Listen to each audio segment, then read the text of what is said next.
evening and welcome to Gravitas. I'm Palki, Sharma, Upadhyay. Let's get started.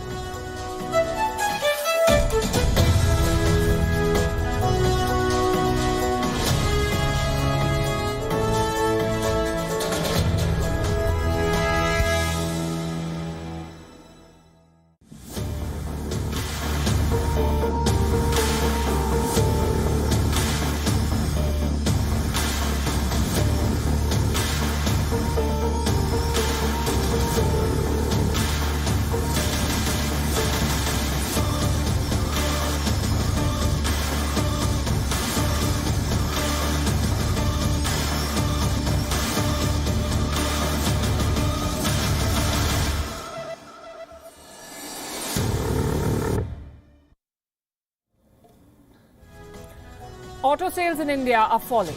For 3 straight months, the numbers have been going down and the losses have been piling up. The reason is an acute shortage of chips or semiconductors. All modern machines use chips. Anything that computes or processes information has a chip. And our world today does not have enough of those chips. So many industries are suffering. The auto sector is among the worst hit. It is impacting the economies of many countries. This shortage is expected to last through 2022. What is the solution? Diversifying supplies, making more chips. And that's what India proposes to do. India is coming up with a $10 billion strategy to boost the global semiconductor market. If it takes off, it will be a game changer. Tonight on Gravitas, we'll tell you all about the proposal and how it will have an impact not just on the world's economy, but also its politics. Also on the show, India is pushing a major reform, increasing the minimum age of marriage for women from 18 to 21. We'll discuss why this is a very big deal. On this day 50 years ago, India defeated Pakistan to secure the liberation of Bangladesh. We'll bring you a special report. And a story we've been tracking for 2 years now. Did the Wuhan virus come from a laboratory? The question is back. We'll tell you about a debate in the British Parliament. And Joe Biden has appointed his controversial friend to be the next ambassador to India. What does the friend say? He'll raise human rights issues. We'll discuss. We begin as always with Gravitas Global Headlines. Amid fears of a Russian invasion, Ukraine staged anti-tank drills near annexed Crimea. The Ukrainian President Volodymyr Zelensky says Ukraine was ready for talks with Russia, but favored sanctions before it was too late. According to a human rights report, North Korea has executed at least 7 people in the last few years for watching and distributing K-pop videos from South Korea. The Turkish lira has hit fresh historic lows after the central bank cut the main interest rate for the 4th successive month. The UK has reported more than 78,000 fresh COVID-19 cases, the highest daily total since the pandemic hit the country. Meanwhile, France has suspended non-essential travel from the United Kingdom in a bid to slow down the spread of the Omicron variant.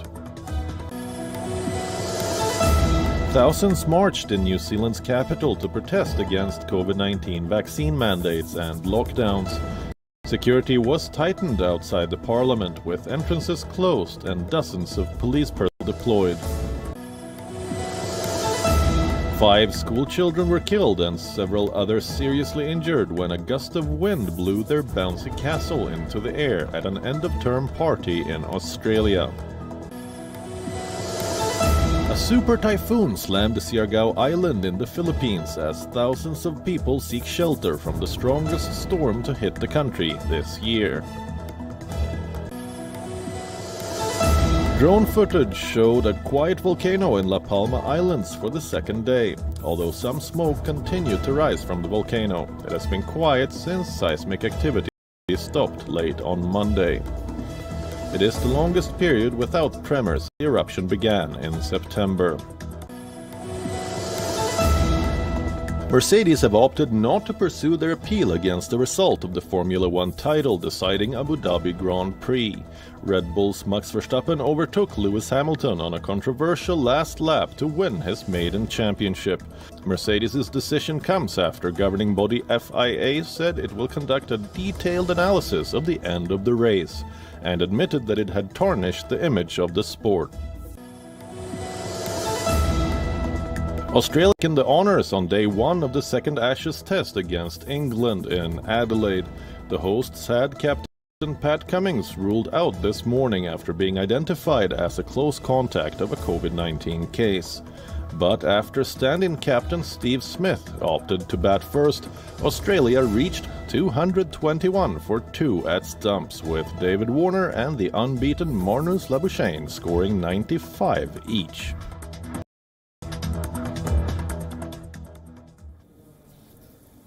In India, buying a car is considered a sign of prosperity.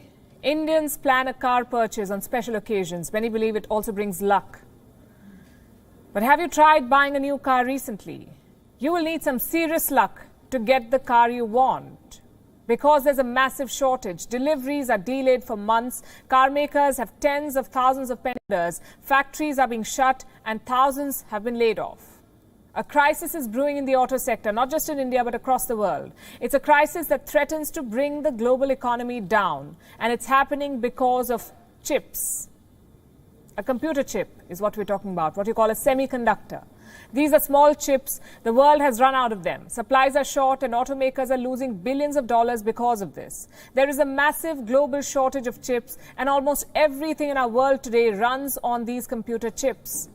So the demand is very high. Everyone wants them. 169 industries are suffering due to this chip shortage. 169 industries. But no one is bleeding as much as the auto sector.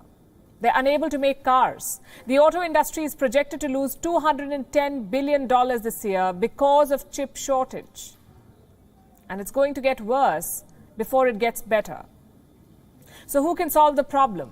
Well, India can. And it's trying to do that. New Delhi has come up with a bold proposition for chip makers. It is willing to extend $10 billion in incentives to them, $10 billion. In return, they must make their chips in India.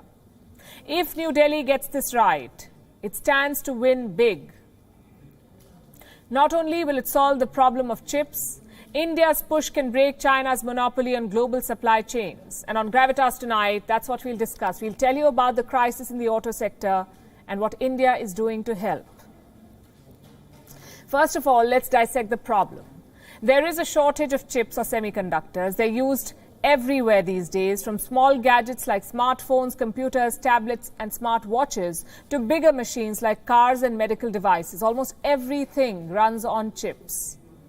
And that's one of the reasons why there is a shortage. The problem began last year itself. The lockdowns forced everyone to move indoors. The demand for gadgets shot up. People were buying more devices for work and to keep themselves entertained during lockdowns. The result was this. Manufacturers began hoarding chips. And this has created a scarcity, one that the world is still dealing with. For some industries, this shortage is a manageable problem. But for one industry, this shortage is a crisis. And that's the auto industry. There is a massive backlog. Buyers are being forced to wait for months. They can't get their new cars anytime soon. In India alone, 700,000 people are waiting for their new cars. 700,000. Maruti is the biggest seller of cars in India. It has a backlog of 250,000. Other major brands like Hyundai, Tata Motors, Mahindra, they all have 100,000 outstanding orders each. Newer car makers like Kia and MG Motors are also keeping thousands of their customers waiting for new cars. Even luxury brands like Mercedes have a backlog. What about the rest of the world? Car makers around the world are counting their losses already. This industry, like I told you, is set to lose $210 billion in revenue. They cannot roll out new cars even if they want to. This year, automakers will produce 7.7 million less cars. And most of the loss in output is because of chip shortage. And this has far-reaching consequences well beyond this industry. Let me tell you how shortage impacts the global economy. The auto industry accounts for 3% of global economic output. 3% might sound like a small number, but economies of several states and countries depend on the auto sector. Take the example of Japan. It is home to car makers like Toyota and Nissan. Japanese automakers are not performing to their full potential because of a shortage of parts. The result is this. In September this year, exports from Japan dropped by a whopping 40%. And you don't have to be an economist to know that drops like these, 46%, can push a country into recession. Central Europe is also feeling the shock. Their output of cars dropped by 20% by August. We're talking about countries like the Czech Republic and Slovakia. In the Czech Republic, car makers are responsible for around 9% of their GDP. Since they're not performing, the country's growth forecast has been cut from 4% to 1.9%. Same with Slovakia. It gets 13% of its GDP and 46% of its exports from the auto sector. 46%. Earlier this year, the National Bank of Slovakia made a quote-unquote significant downward revision to its GDP. Slovakia will not grow more than 3.5% this year. What about India? How much is the shortage hurting India? The auto sector accounts for 6.4% of India's GDP. The sector as a whole generates more than 30 million jobs. So it is imperative that this sector is revived. And that will not happen until the chip shortage is resolved. So far, there is no recovery in sight. Going by one estimate, the shortage could continue into the next year. And manufacturers will be forced to redesign cars to cut back on the usage of chips. That is, unless someone else starts supplying more chips. And that's where India comes in. That's what India plans to do, supply chips. So New Delhi is reaching out to the world's biggest chip makers. The proposal before them is quite simple. Set up manufacturing units in India and the government will pay up to 50% of the project cost. 50%. There is a separate plan to incentivize local firms. About 100 Indian companies working on chip design could benefit from this plan. It's a win-win for all.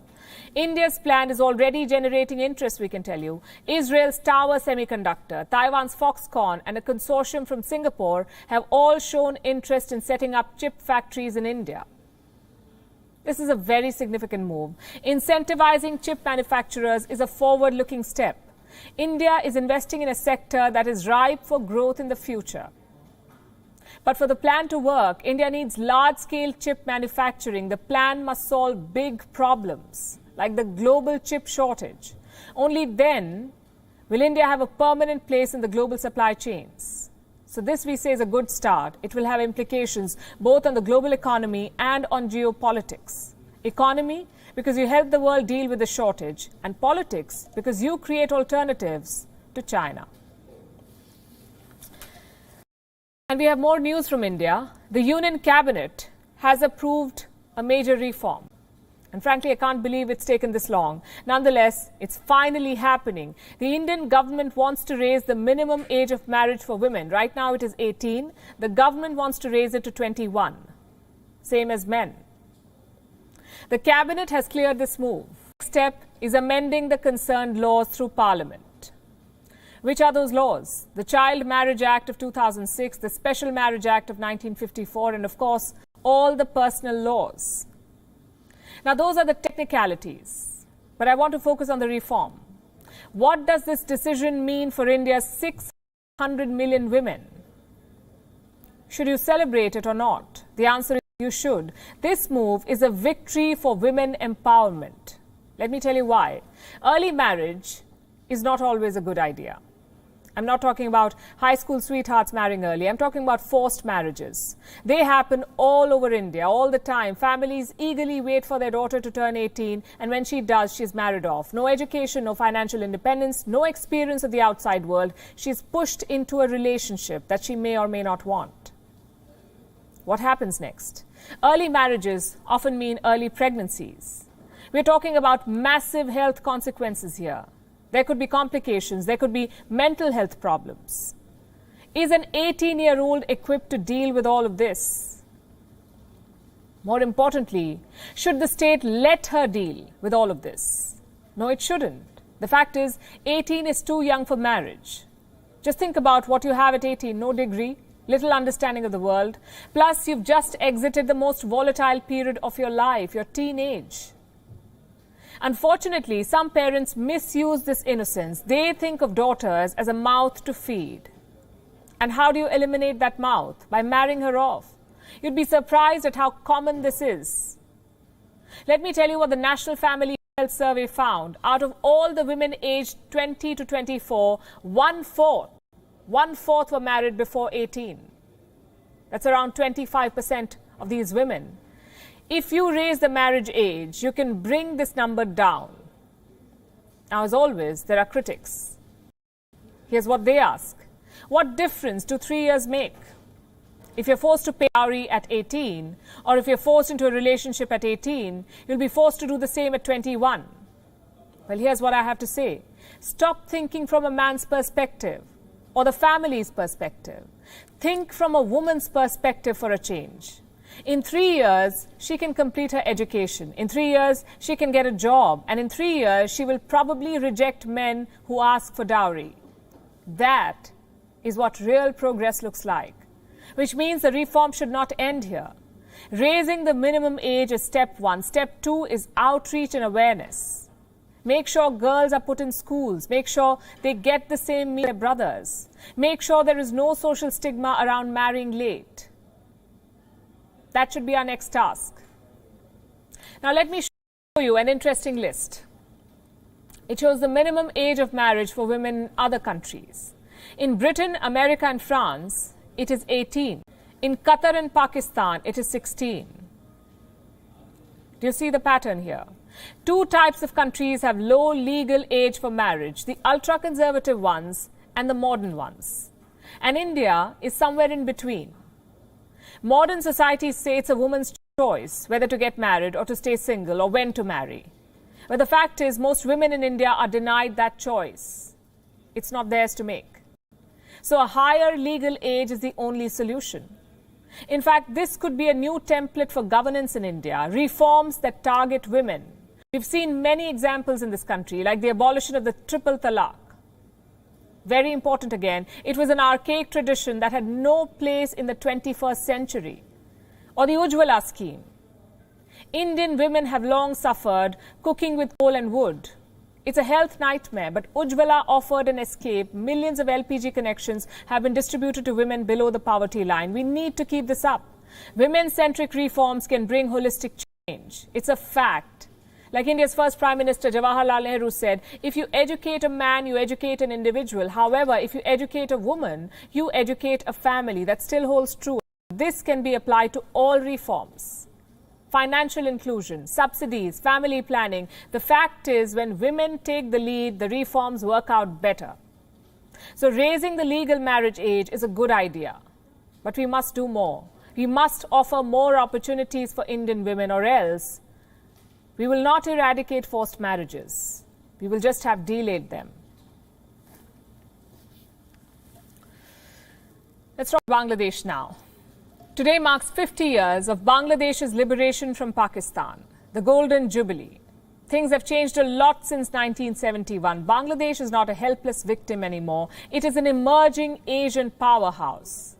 The parade and celebrations in Dhaka reaffirm this change. But through all of these years, one thing has remained constant, and that is the Dhaka-Delhi friendship. Today was another example of those warm ties. Here's a report. Rarely have wars been righteous, but this one was. 50 years ago, on this day, the Indian Army beat Pakistan into submission. 93,000 troops surrendered in erstwhile East Pakistan. There was death, distraction, and chaos. Out of this pit of despair emerged a new hope, a new nation, the young democracy of Bangladesh. Today was all about celebrating that victory. Bangladesh held a massive parade in their capital, Dhaka. 23 contingents of the Army, Navy and Air Force joined the parade. Overhead, Bangladeshi jets painted the sky with the national colours, green and red. Watching on from the VIP dais was Indian President Ramnath Kovind. He was the guest of honour for this impressive parade. But he wasn't the only Indian there. Marching with the Bangladeshi soldiers was a contingent of the Indian military, 122 drawn from all three services. It was a reaffirmation of the Dhaka-Delhi ties. 50 years ago, Indian soldiers marched into Dhaka as liberators. Today, they marched in Dhaka as brothers in arms. This parade was a coming-of-age moment for Bangladesh. As one Dhaka editorial put it, Bangladesh doesn't want to be a miracle anymore. It wants to be a model. You can feel the fervour of a young country in these celebrations. Women marching confidently in green and red saris. Packed local concerts with musicians belting out patriotic numbers. This young Bangladesh is looking ahead. Yet the connection with history is intact, much like in India. From Bangladesh, today is all about freedom, but for India, it's about victory, a resounding military victory. The Indian Prime Minister began his day by visiting the National War Memorial. He paid his respects at the Eternal Flame. He also praised the soldiers and freedom fighters who won the war.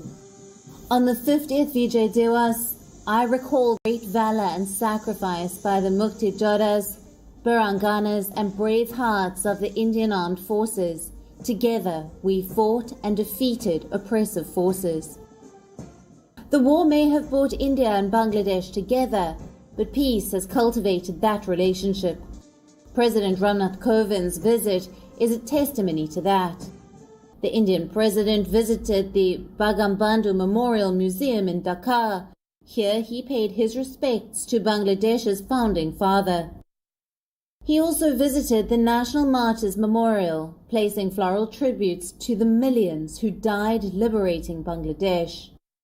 In the last half-century, this country has made giant strides. Their economy is booming. Their people are young and vibrant. Their overseas communities are growing. Bangladesh is fast emerging as a middle power. The first 50 years of their independence was about healing the wounds of 1971. The next 50 years will be about carving a niche. Bureau Report, WION, World is One.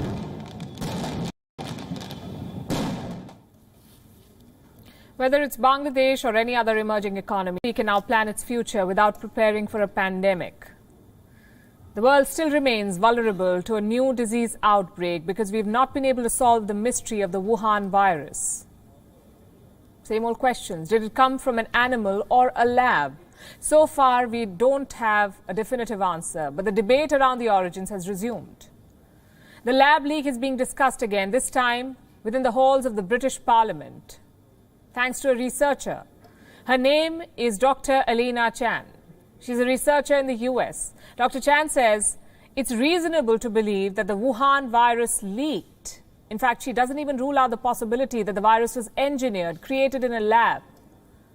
So where does the lab leak theory stand today? What's the new evidence? And where is the debate on the virus origins going? We'll discuss that in the next 4 minutes. First, let's tell you what happened in the British Parliament. A panel of lawmakers was holding a hearing. This is the Science and Technology Select Committee of the British Parliament. Dr. Chan was asked to appear and testify. She wasn't the only one. The editor of the top science journal, The Lancet, was also present.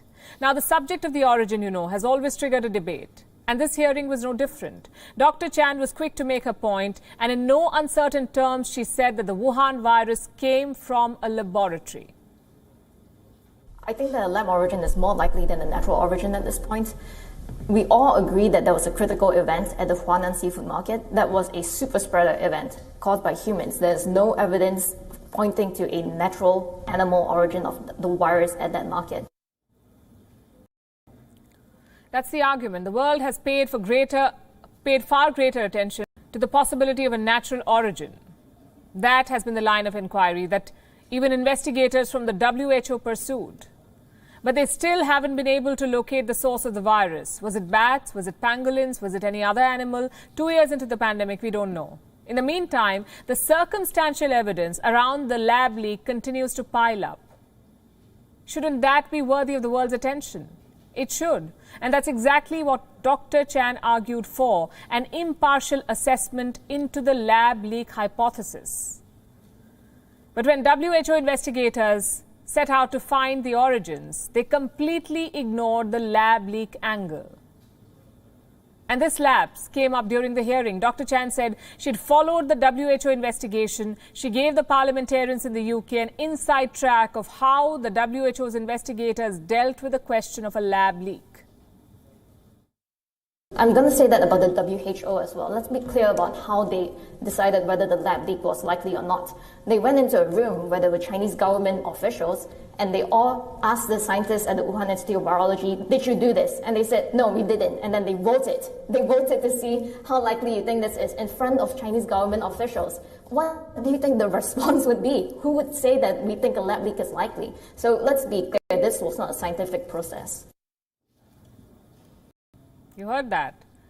The WHO just took China at its word. So did the Lancet. Remember, the Lancet was among the first to dismiss the lab leak theory. In fact, it crushed the argument altogether by publishing this piece that denounced the lab leak theory. It called it a conspiracy theory. Until recently, the Lancet featured nothing about the lab leak. The editor-in-chief was part of these hearings. Dr. Chan took him on too. She asked the Lancet to publish what they have on the lab leak. The Lancet really needs to publish all of the manuscripts it receives. Original, whether it was withdrawn or rejected by the journal, we need to see what you received from Chinese scientists in the early days of the pandemic. We know from Jeremy Ferrar's book that the Lancet was in possession of information on human-to-human transmission of this virus and pre-symptomatic transmission of this virus, and you did not release that to the world. This could have led to many more lives saved. That's a major charge. What does the Lancet really know about the lab leak? Is it sitting on more circumstantial evidence? Which research papers did it choose not to publish? The Lancet must share what it got during the early days of the pandemic, like the rest of the journals. According to Dr. Chan, Chinese scientists shared a lot during the early days. They published research papers, they offered first-hand accounts, they offered observations. That was before Beijing gagged them. Several scientists had to withdraw what they'd published. But scientific journals like The Lancet could still have a copy of these papers. Dr. Chan believes that they should be looked into since they can offer more clues into what really happened in Wuhan. We know that lots of scientists inside of China were sending out information in the form of manuscripts in the early days of this pandemic, not just to The Lancet, but to many other prominent prestigious journals, some of whom's editors are here today. And so we need to see those. We need to know what scientists knew, what they were sharing in the beginning, before the gag order went down, before they started withdrawing their papers, before they started altering their papers. This will really help us to fill out the picture of what was happening. And that's what's needed today. For 2 years now, scientists, researchers, investigators, even spy agencies have looked into the questions of origins, but they've come up with nothing. Most of these so-called investigations have been conducted in silos. Now, the time has come to make the question of origin a matter of public debate. All stakeholders must share what they know about the Wuhan Institute of Virology. All evidence must be put into the public domain, and the Wuhan lab must be scrutinized by a bigger and independent set of experts. Because the world, frankly, cannot afford another virus leaking from a lab. And here's another problem that the world should not ignore. The drought in Kenya. It is taking a heavy toll on everyone, from animals to humans. More than 2 million people are struggling to find food. Bodies of dead animals are rotting inside wildlife sanctuaries. The United Nations has issued a warning. The crisis could snowball into a conflict. Here's a report.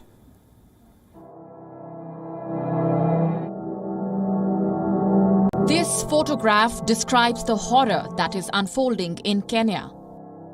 6 giraffes had gone without food or water for days. They were trying to reach a nearby reservoir, but they got stuck in the mud and died. It's not just animals that are suffering. More than 2 million Kenyans are staring at starvation. Several regions are suffering due to severe drought. Conditions are dire in northern Kenya. Most counties there have received less than normal rainfall. Back in September, Kenya's President Uhuru Kenyatta had declared the drought a national disaster. Since then, the conditions on the ground have only worsened. Nearly 2.4 million people are struggling to put food on the table. More than 300,000 are starving. And over 500,000 children under the age of 5 need urgent treatment for malnutrition. For many Kenyans, the suffering has been relentless. First, the flash floods in 2020 displaced at least 40,000 people. Billions of locusts destroyed the vegetation in more than 10 counties. Now a drought is threatening their lives. The United Nations has been trying to help, but its assistance is not enough. The UN says 2.9 million people urgently need humanitarian aid. The drought has already ignited communal tensions. A major conflict could break out if the world continues to ignore the plight of Kenya. Bureau Report, WION World is One.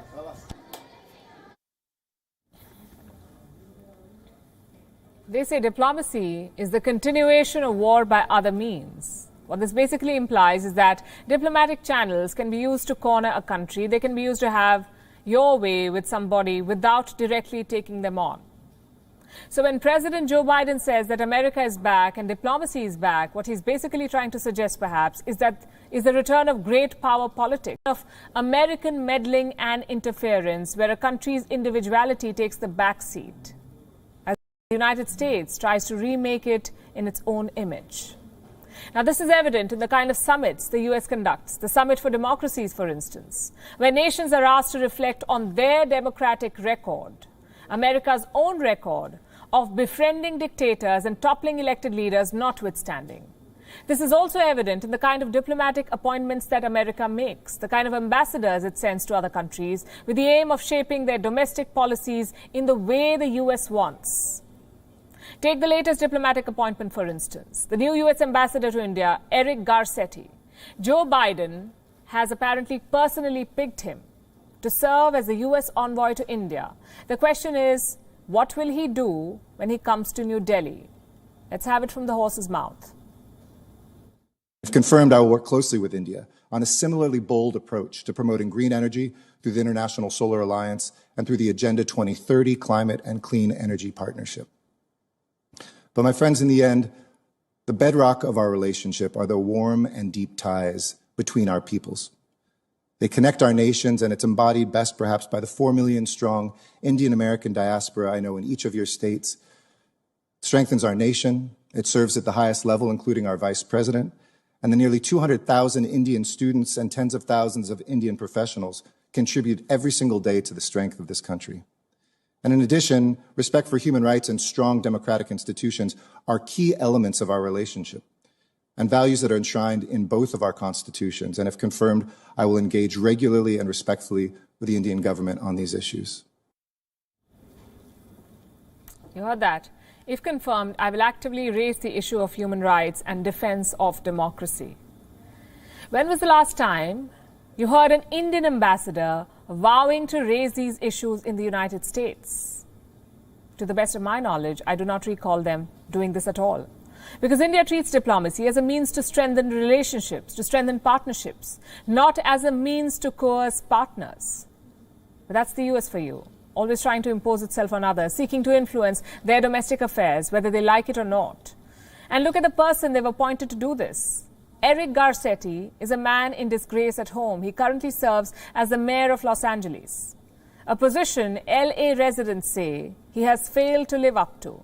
In fact, in August this year, they vandalized his residence. They smeared it with graffiti and placards. Why?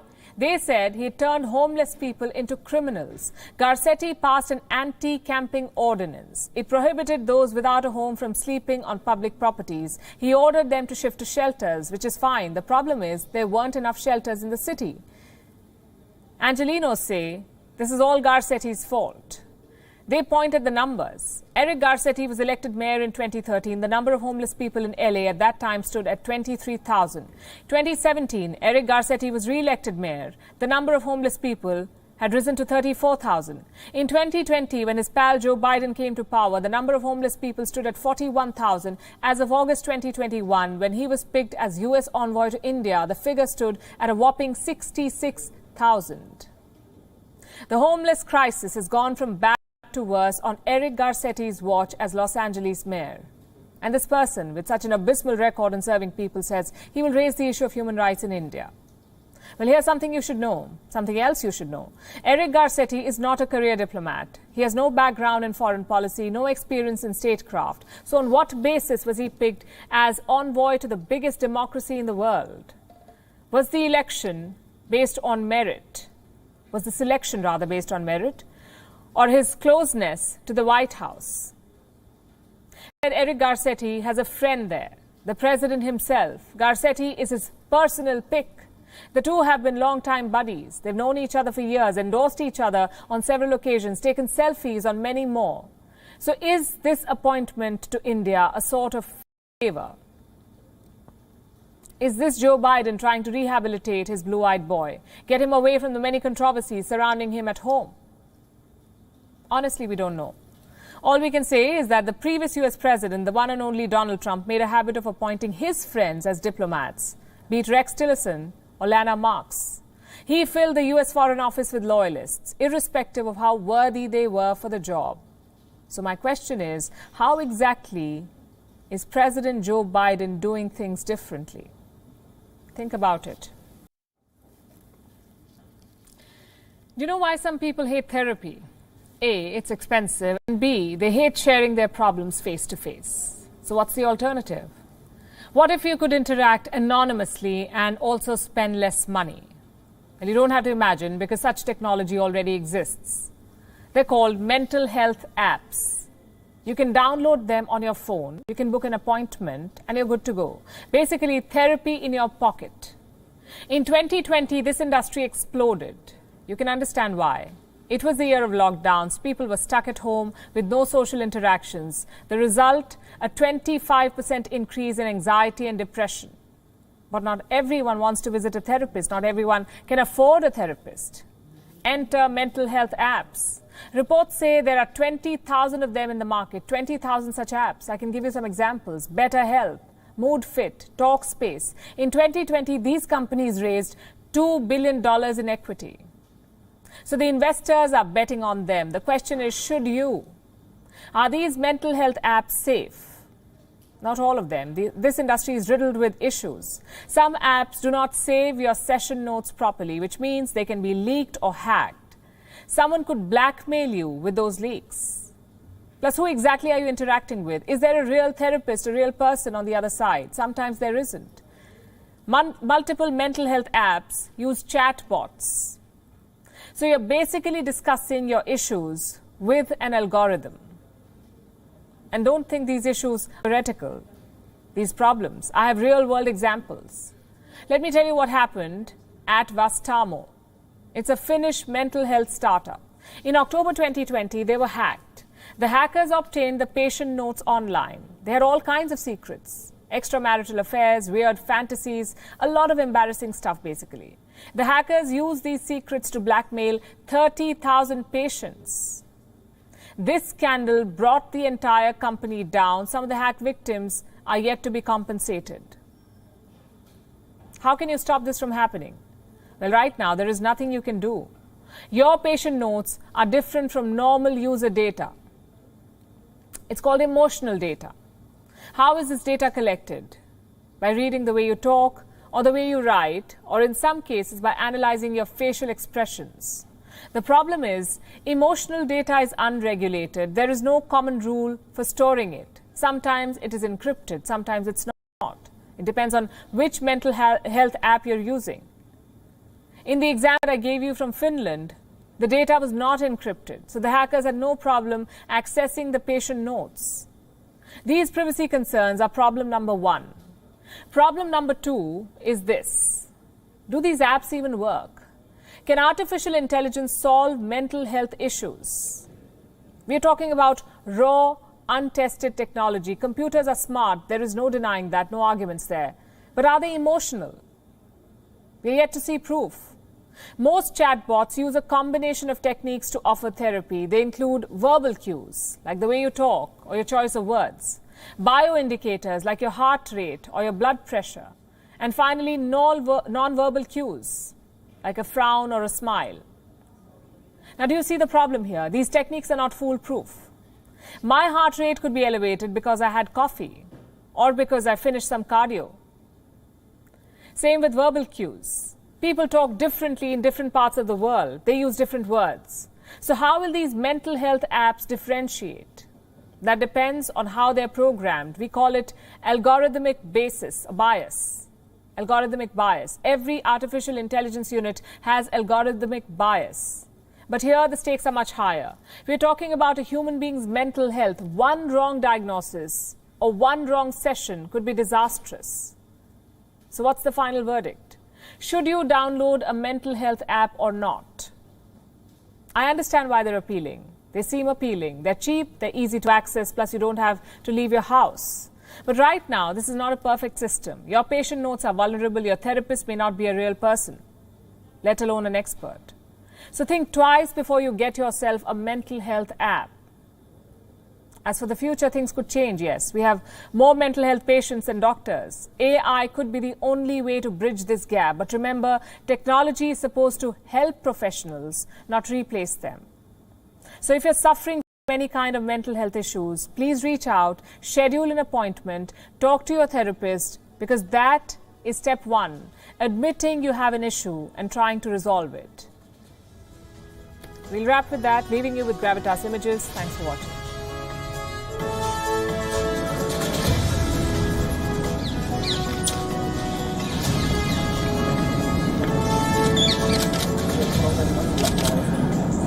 There is